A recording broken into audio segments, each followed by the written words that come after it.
इंग्राजी नववर्षर प्रथम दिन में कपासीरा कपिलेश्वर मंदिर में हजार हजार भक्तों भिड़ धाड़ी जाई दर्शन कले श्रद्धालु जाइछि पुराणा वर्ष 2024 एवं शीतुआ सकाल नहीं आसी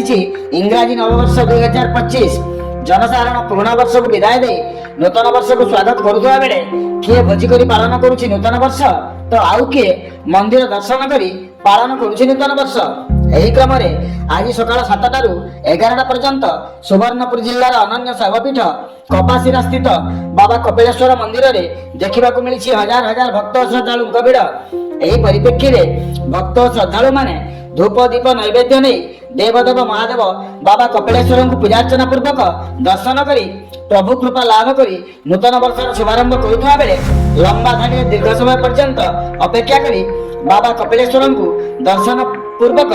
आत्मसंतोष एवं सानिध्य लाभ करुवा देखा मिली। तेबे एही समय मंदिर परिवेश भजन जनान प्रकम्पित होउथुवा बेले अंचल एक आध्यात्मिक वातावरण सृष्टि होइछि।